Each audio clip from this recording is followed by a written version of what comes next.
ধৃত পাক এজেন্ট রানা রৌফ। ইতিমধ্যেই রানা রৌফের ভোটার কার্ড তদন্তকারীদের নজরে, স্ক্যানারে রানা রৌফের নোটবুক। কিন্তু কেই রানা রৌফ? রানা রৌফ সম্পর্কে জানার চেষ্টা করব। কমলিকা সেনগুপ্ত রয়েছে আমার সঙ্গে সরাসরি নিউজ রুম থেকে। কমলিকা, কে রানা রৌফ?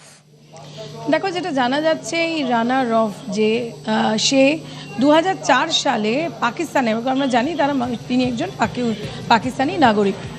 সেই সময় তিনি পাকিস্তানের সেনাবাহিনীতে যোগ দেওয়ার চেষ্টা করেছিলেন এবং এটাও জানা যাচ্ছে সূত্র মারফত যে শুধুমাত্র সেনাবাহিনীতে তিনি চেষ্টা করেননি, সেই জায়গায় তিনি সেনাবাহিনীতে একটা স্তর অবধি তিনি পাশও করে গেছিলেন। তারপর যেটা মেডিকেল রাউন্ড হয়, সেই মেডিকেল রাউন্ডে তিনি ব্যর্থ হন। তবে এই যে রানা রৌফ, তার খুবই ইচ্ছা ছিল যে তিনি এই পাকিস্তানের জন্য তিনি কোনো কাজ করুক এবং সেখান থেকেই যেহেতু তিনি পাক সেনাবাহিনীতে যোগদান করতে পারলেন না, তখন থেকেই তার আইএসআই এর সঙ্গে যোগ এবং তিনি 2012 সালে নেপালে এসে পৌঁছানোর পর তিনি একজনকে বিয়ে করেন যার নাম শিলু, এমনটাই আমরা জানতে পাচ্ছি, এবং তার 1 বছর পর তার সঙ্গেও তার ডিভোর্স হয়ে যায়। এই জায়গাটা খুব গুরুত্বপূর্ণ যে এই যে রানা রৌফ, এই শুধুমাত্র যে এই আইএসআই এর সঙ্গে তার যোগ এমনটা নয়, সে চেষ্টা করেছিল পাকিস্তানি সেনাবাহিনীতে ঢোকার। সুতরাং কোন জায়গা থেকে এই জায়গার এটা আরও গুরুত্ব এই কারণেই পাচ্ছে, প্রথমত তো এই ভারতীয় নয়, পাকিস্তানি, দ্বিতীয়ত আইএসআই এর সঙ্গে যোগ, এবং এই ধরনের একজন ব্যক্তি সে এখানে কলকাতায় এসে কিভাবে ভোটার কার্ড পাচ্ছে, কিভাবে আধার কার্ড পাচ্ছে, এবং যখন এসআইআর হচ্ছে তখন জানা যাচ্ছে যে এই ধরনের লোক এখানে থাকে।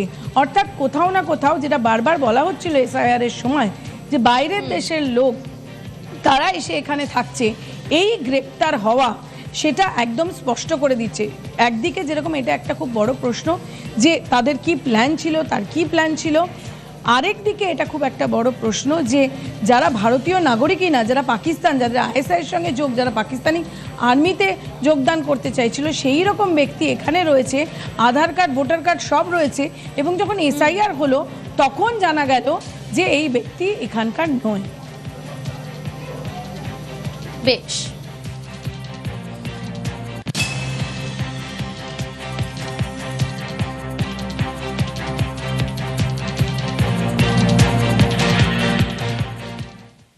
আর এই পাকচর রানা রৌফকে জেরায় চাঞ্চল্যকর তথ্য।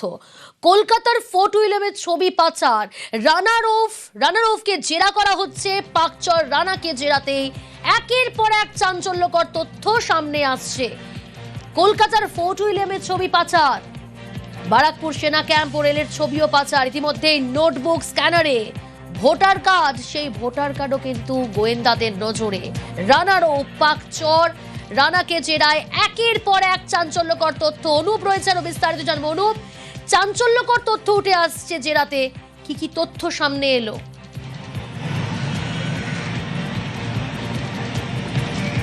দেখো, রানা রৌফকে ইতিমধ্যেই দফায় বেঙ্গল এক্সপ্রেসের পক্ষ থেকে জিজ্ঞাসাবাদ করা হচ্ছে। জিজ্ঞাসাবাদে একাধিক তথ্য সামনে আসছে, যেমন একাধিক নোটবুক থেকে একাধিক নাম্বার সূত্র, নেপাল থেকে শুরু করে বাংলাদেশ এবং বিভিন্ন জায়গার ভিন দেশের নাম্বারের সূত্র মিলেছিল। পরবর্তী ক্ষেত্রে দেখা যাচ্ছে তিনি কিন্তু একাধিক জায়গায় একাধিক তথ্য পাঠিয়েছিলেন, কখনো ফোর্ট উইলিয়াম, কখনো বা দেখা যাচ্ছে ফোর্ট উইলিয়ামের পাশাপাশি ব্যারাকপুরের যে সেনা ক্যাম্প, সেখানকার ছবি পাঠানো হয়েছিল। এছাড়া একাধিক রেল স্টেশনের কথা বলা হচ্ছে, সেই সমস্ত জায়গার ছবি তার মোবাইল ফোন থেকে পাঠানো হয়েছিল। বেশ কিছু তথ্য ইতিমধ্যেই তদন্তকারী সংস্থা এসটিএফ এর হাতে এসে পৌঁছে। রানা রৌফকে দফায় জিজ্ঞাসাবাদ করা হচ্ছে এবং একাধিক জায়গায় যে তথ্য পাঠানো হয়েছিল, যে পাকিস্তানের যে আইএসআই এজেন্ট হিসাবে তিনি যে কাজ করেছিলেন এবং যে সরাসরি সূত্র মতো এই ছবিগুলো কিন্তু প্রকাশ্যে পাঠানো হয়েছিল।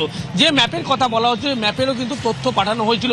শুধুমাত্র এই ম্যাপ নয়, একাধিক তার নোটবুক থেকে যেগুলো উদ্ধার হয়েছে, সেক্ষেত্রে লক্ষ্য করা যাচ্ছে তার নোটবুক থেকে কিন্তু ভিন দেশের, অর্থাৎ বাংলাদেশ, নেপাল থেকে শুরু করে একাধিক জায়গায় যোগসূত্রের নাম্বারের তথ্য মিলেছে। নাম্বারের পাশাপাশি দেখা যাচ্ছে একাধিক সেনা ঘাঁটি, অর্থাৎ ফোর্ট উইলিয়াম থেকে শুরু করে ব্যারাকপুর যে সেনা ক্যাম্প সেখানকার, অন্যদিকে একাধিক রেল স্টেশন। তাহলে এই সমস্ত জায়গায় কি কোনো পরিকল্পনা ভাবে নাশকতা ঘটনার ছক ছিল? এই সমস্ত বেঙ্গল এক্সপ্রেসের পক্ষ থেকে দফায় রানা রৌফকে কিন্তু জিজ্ঞাসাবাদ করা হচ্ছে বেঙ্গল এক্সপ্রেসের পক্ষ থেকে। বেশ।